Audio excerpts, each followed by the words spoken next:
Hello, welcome to On Wildlife. I'm your host, Alex Ray. On this podcast, we bring the wild to you. We take you on a journey into the life of a different animal every week, and I guarantee you're going to come out of here knowing more about your favorite animal than you did before. This week, we've got another special episode where I'm not talking about one specific animal. I got to chat with Amber Herzog Lyman, who has spent countless hours in the field observing all kinds of different animals. She also recently wrote a documentary called Ocean Souls, which explores the lives of cetaceans in the ocean. Amber is going to share a bunch of her experiences with animals and offer some really unique perspectives on how we should view animals. So let's get started with the interview.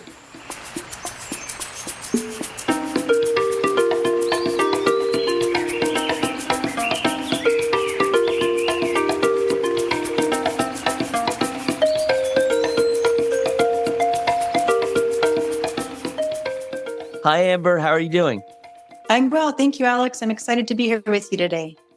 Great. Thanks so much for coming on. Can you just tell me a little bit about yourself and how you became interested in learning from wildlife? Yeah, of course. I grew up in sort of a country environment out in the foothills of California where I had a lot of time to free roam and learn from animals. And from my earliest times I can remember, I was always interested in observing animals, and I really wanted to learn how to communicate with them. So I would do things like follow around the ducks and geese on our little lake at our house while they were making nests and look after and observe like the possums and raccoons in my area, the foxes, and find out where they were making their dens and where they were leaving the bones from their prey. And just from the beginning, I was really interested in tracking animals and learning what they were all about.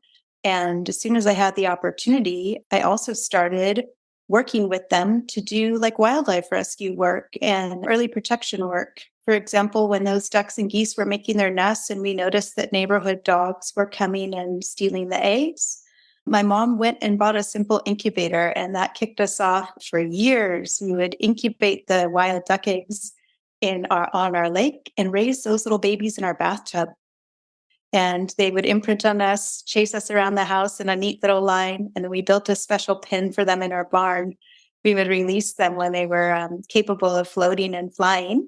And then the greatest joy of doing that work is that the next year, many of those female ducks would come back to our lake and they would nest and have their own wild babies and bring those babies back to meet us. So that's when I really noticed that animals are very capable of connecting with us and forming relationships and forming bonds with people that are a danger to them. So that really kicked off my passion for seeking out wild creatures and seeing how close I could get. Wow, that's amazing. And we just did an episode on ducks and imprinting, which is a really cool awesome thing that happens. So that's great. Can you talk about some of your experiences in wildlife tracking and research, and what kind of animals have you studied? I know you talked about this a little bit. Yeah, sure. So the way that this curiosity about wild animals has translated into my adult life is that I bailed out from 10 years in a really stable, lucrative career in real estate development to move to Africa and study wild animals when I was 30.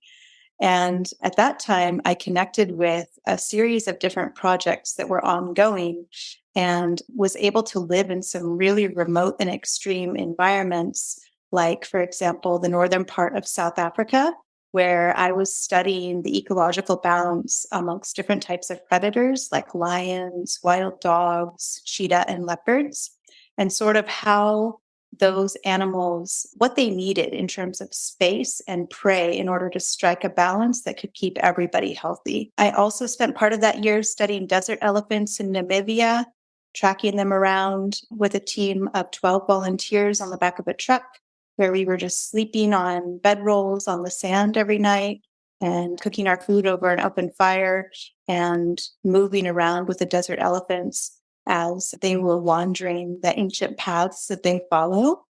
And then we did some ocean research as well, studying dolphins off the coast of Kenya.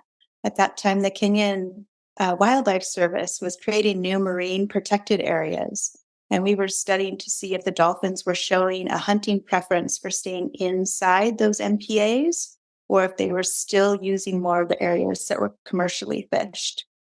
And the other really dynamic piece of research that I participated in that year was studying coral reefs out in the islands of the Seychelles in the middle of the Indian Ocean. So I was a coral reef research diver there, spending hours and hours underwater, looking at the regeneration of corals after that first El Nino cycle in the 1990s that warmed ocean temperatures so much. At that time, we were in year 11 of an ongoing coral reef research study there that is helping to inform a lot of the coral rescue work that's happening around the world today. Wow. So you've really done so much with animal research, animal tracking, and really been in their habitats, which is amazing.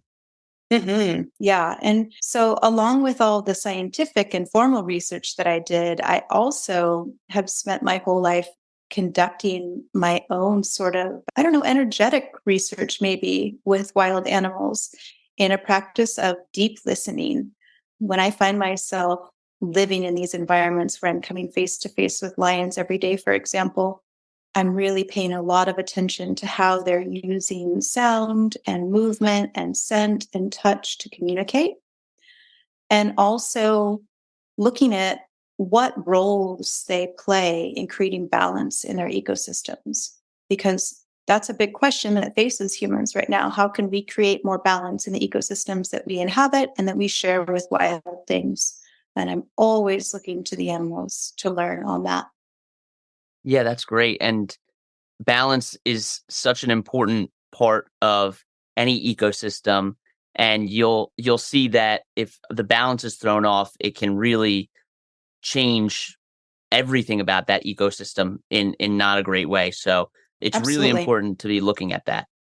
And it also reminds us how interconnected we all are. Every single living species that inhabits an ecosystem is material to the survival of all of us. So each one matters, no matter how small they are. And that is my approach to wildlife ecology when I'm looking at an ocean ecosystem. I'm really trying to pay attention to what creatures large and small are helping to create balance so that we can learn as humans where we can make a positive impact by helping to protect and restore some of the creatures that might be having a hard time. Yeah, absolutely. And kind of going into that, you wrote a documentary called Ocean Souls. Can you tell us a little bit about that? Yeah, absolutely. Ocean Souls is a really beautiful film that has visuals that were open sourced from over 70 filmmakers around the world. And it's one of the first documentary films that really looks deeply into the conscious lives of whales and dolphins. So we're speaking to not only their intelligence, but also how they utilize language, how they experience emotion, how they conduct their own generational cultural learning, how important their family bonds are to their lives and to their learning processes, and also how they're impacted by human actions. That's great. And I think if we can start getting people to understand some of that information, maybe we can start getting them to care a little bit more about their conservation because they'll realize that we're not so different from these animals.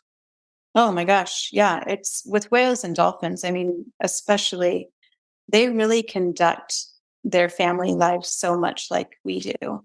They have relationships not only with their own parents, but also that extend back generations to aunts and grandmothers, and generations of animals participate in teaching the young, much like our family systems work.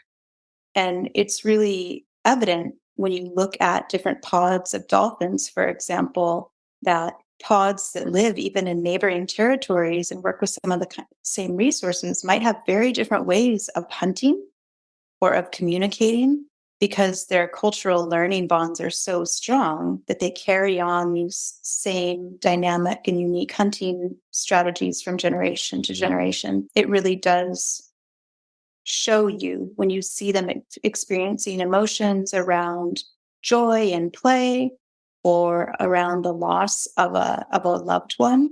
When you actually watch them mourn the loss of a baby or the loss of a pod mate, you realize how much like us they truly are. And it's very touching to our hearts. It really reminds us how, as humans, we're pretty dominant with our brains. But when we get back to those things that tug at our hearts, we're all so much the same. Yeah, definitely. And is that why you kind of have a special interest in whales and dolphins? That's a big part of my connection with whales and dolphins, the emotional layers of their life, and then the ways that they display conscious learning are really fascinating.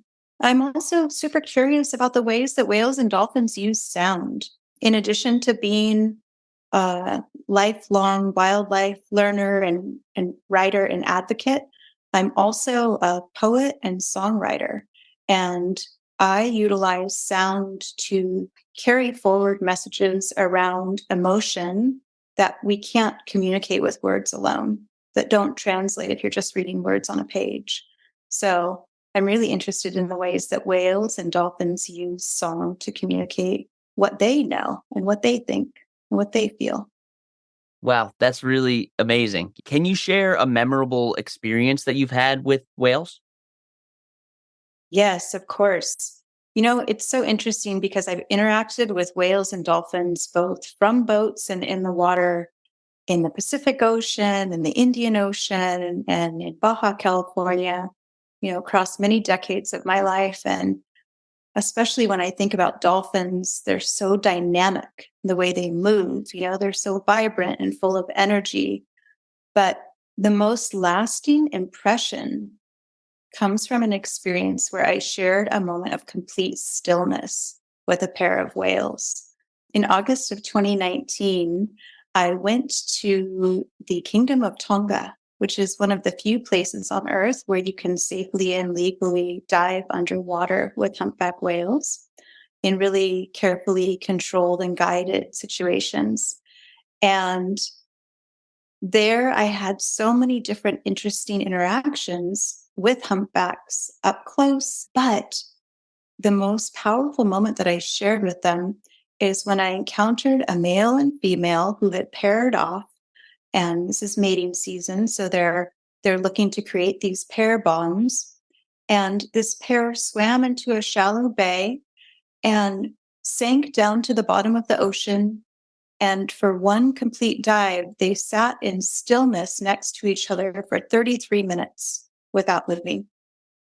And we were just floating silently on the surface, observing them right above them, but sharing that deep stillness with such an enormous pair of animals after earlier in the day watching them swim through the ocean at full speed. That really captivated my attention. And that just really is a memory that I will never, ever, ever forget. That sounds like such a surreal experience, and there's so much that we still don't know about these animals, and it just makes you wonder what's going on through their minds. Yeah, absolutely. They are thinking. It's obvious when you see them eye to eye. It's really obvious that they carry a deep intelligence and capacity to observe and capacity to witness and to process and to think. And many people, as I've spent time with whale people around the world in my explorations, so many of us have experienced this feeling of deep healing when we encounter humpback whales. And so that really sparks my curiosity. And I do think it comes back to their capacity to slow down and really witness us and see us. When they're looking at us underwater and giving us all their attention, they're not thinking about where we went to school or what we're wearing or where we came from. They're just really attuning to our presence and our energy. And for me as a human, it's very liberating to be seen that way. So Yeah. I look to animals to remind me of my own wildness, my own inherent goodness without all the human labels. That's great. It's really refreshing when you think about it like that. Totally. It's very liberating. Yes, definitely. And what are some of the challenges that you've run into when interacting with wildlife? I've had a few encounters of animals that have been stressed or have created some damage and destruction. For example, when I was living at a camp in South Africa, we had an elephant bull who was in musts. So bulls go through these hormonal cycles where they'll have calm periods and then their hormones will spike. And that's what causes them to go out seeking mates. But when they are in these short periods of musts, it's very obvious that they're agitated, right? They're quite literally on a rampage and they're really driven to display their strength and their might. And so they go around breaking things. You can often hear them coming when they're in these moods because they'll snap big tree branches and make noises that otherwise they would totally avoid because they're trying not to alert other animals. So in this camp, one morning, I was on camp duty instead of out researching on the back of the truck, and there were only three of us left in camp. And a bull who was in musk, we heard him coming and breaking trees along the way as he was approaching our camp. And he made his way to our water pump. So we had a little well there at our camp that was driven by solar power. And this bull came along and came upon the water equipment and started breaking pipes. Just like he was breaking tree branches, he started snapping our water pipes and was at the point where he was about to pull our only water tank for the camp right off of its tiny concrete foundation. And so three tiny humans had to try to find a way to distract this elephant in a way that wasn't going to cause conflict, but also could save our water resources. We were like 2.5 hours from the nearest town. So we had to try to protect the little bit of infrastructure we had. And so we ended up hiding behind a tent so that the elephant couldn't see us visually and making all the noise that we could with different objects, banging glass bottles and pots and pans, just trying to get his focus onto the sound rather than destroying the equipment that we had in the ground. And it ended up with this elephant displaying a couple of mock charges toward our location. So we really got to see up close, the might of a full-grown bull elephant, but also coming up with a solution that didn't cause any damage to the animal or to the limited resources that we were working with. But what I learned from that is that, animals will always operate with respect when they are being respected, right? And that when we see issues of human wildlife conflict, it's nearly always because we are encroaching onto territory that the animals need for survival. And so that was a really pivotal moment for me because in the rest of my interactions with wild animals ever since, I've been really mindful of how we as humans can give wild things ample space and ample time to move around us in ways that are safe for the animals and for humans.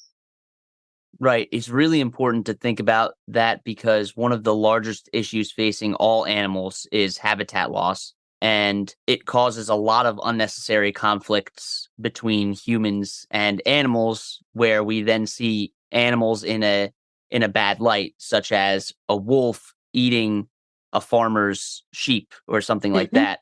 We see wolves negatively, even though we're the ones that encroached on their land. Right. And it also teaches us the lesson that we can love and respect animals all that we want until the moment that our safety feels threatened. Right. Right. And that's really where things shift for the negative, particularly when it comes to predators or to animals that are competing for similar food sources. And it's just important to remember that we have so many more choices about where we move and what we eat than they do. And the responsibility really is on us to behave in a way that doesn't impact them, right? Yeah. Because we have a lot more freedom and we have a lot more choice. Yeah, definitely. And going back to your whales and dolphins experiences, Mhm. what do you think that the average person might not understand about those animals? Hmm. I think the average person might not understand how deep our ties to whales and dolphins really are. You know, in my research and writing and learning about whales and dolphins, I mean, of course, I feel a really deep personal connection to different species, to humpback whales in particular, to orca, to the spotted dolphins. But that kinship goes back thousands of years in human history and across so many different traditions. There are records when you go back into the writings and teachings of the ancient Greeks. The ancient Greeks believed that humans and dolphins worked together to found that civilization. Where you look back deep into the teachings of the Hawaiians and the Polynesians, they believe that humpback whales are our allies in carrying the deep memory of consciousness. Or you look to tribes of the coast of Africa, and they believe, like the Polynesians, that whales were the first carriers of conscious awareness on Earth, that they held that for us until humans were ready to take on that responsibility. And of course, the peoples of the Pacific Northwest and the Inuits up even further north see the orca and the narwhal and other species of whales as our spiritual kin, as our allies in protecting the oceans, keeping the oceans in balance. So once you start looking into the depth of that history and seeing that it spans all the continents of the earth, it's really undeniable that there's something meaningful there to that connection between us. Yeah, absolutely. It can't just be a coincidence that all of these different cultures feel a certain way about these specific animals. So that's really Mhm. cool. Yeah, a lot of love there. Yeah, definitely. And why do you think ocean conservation is so important?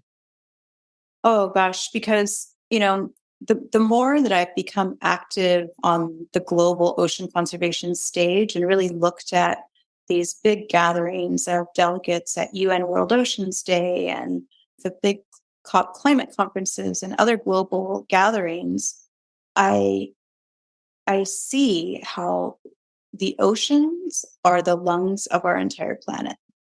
We've been taught that so much of our oxygen comes from forests, which is true in part, but now we're understanding that over half of all of the oxygen in the Earth's atmosphere is coming from phytoplankton, from the plant plankton that exists at the ocean's surface. And whales are really the great gardeners of the sea because as they move around planet Earth in these huge migration patterns, they stir nutrients that they collect when they feed at the poles. And then as they swim and feed their babies and defecate along the surface of the ocean, thousands and thousands of miles from where they feed, they are actually carrying these critical minerals and nutrients around the surfaces of the sea to fertilize the phytoplankton gardens that provide our air. So there is no better argument for helping the oceans maintain their balance than the fact that we need them for our own survival, right? We need them for the air we breathe. We need them for the evaporation of clean water so that we can have the fresh water we need to survive and to grow our crops. It just really speaks to that intricate web of interconnection that underlies all life on Earth. And I, through my work, love to remind humans that we are not in any way separate from that. We are fully embedded in that cycle. And every piece of pollution that we put into that mix impacts us, just like everything that every piece of pollution that we remove also creates a positive ripple. So that's what I'd like to focus on, whether I'm teaching to kids or adults, that every choice that we make matters because we are part of this vast ecosystem that connects us all. Yeah, absolutely. And it's so important to remember that nothing that we have or use is unlimited. So everything Totally. is is finite, and that's just something that we should always be keeping in mind. Mhm. Yeah, absolutely. Yeah, so this will be my last question, but how can people support you and your work? Yeah, this is always an interesting question for me to answer because my work is really about inspiring people to do what they can where they can. So rather than seeking support, I love to remind people that they can look around their own neighborhood and find out how to make an impact where they are. I believe really, really strongly in picking up trash, removing trash from the natural world. I think that's a really important role that every human can play. I also know that people feel called to support different kinds of conservation work in their own areas. And whether that's with your time, your effort, or your donation dollars, if you have a little voice in your head that says, oh, that's something I'd like to be a part of, then jump on that and do it. Just get involved wherever you are to make a positive impact wherever you feel called because that's where those right alignments lie. And luckily, with our digital age, becoming connected to those good causes is easier and easier. So find what calls to you and take some action to support where you are. Yeah, I think that's a great message, and everybody should be heeding that advice. And then I also am releasing an album of my spoken word poetry and music that really speaks to nature and consciousness and invites us back into deeper connection with the natural world. And that music can be found everywhere: Apple, Amazon, Spotify, under my artist name, Amber Herzog Lyman. The album's called Listen Deep, and it's 12 beautiful pieces that are inviting us to into deeper exploration and connection with nature. So I invite you to check that out as well. Great. So everybody should take a listen. Well, Amber, thank you so much for coming on. I really appreciate it, and I learned so much from you. So thank you again. Thanks, Alex. Thanks for all that you do. I really appreciate you getting out there and spreading the word. People in connection with animals is really important, and I appreciate you playing a role in helping us find what we love. Amber really made me think about our connection with wildlife in a way that I haven't really thought about it before. I'm so glad I was able to talk with her and get to hear about some of the awesome experiences that she's had with animals. Thanks for joining me on this special episode of On Wildlife. You can find the sources that we use for this podcast and links to organizations that we reference at onwildlife.org. You can also email us with any questions at onwildlife.podcast@gmail.com. And you can follow us on Instagram at on_wildlife or on TikTok at onwildlife. And don't forget to tune in February for another awesome episode. And that's On Wildlife. You've been listening to On Wildlife with Alex Ray. On Wildlife provides general educational information on various topics as a public service, which should not be construed as professional, financial, real estate, tax, or legal advice. These are our personal opinions only. Please refer to our full disclaimer policy on our website for full details.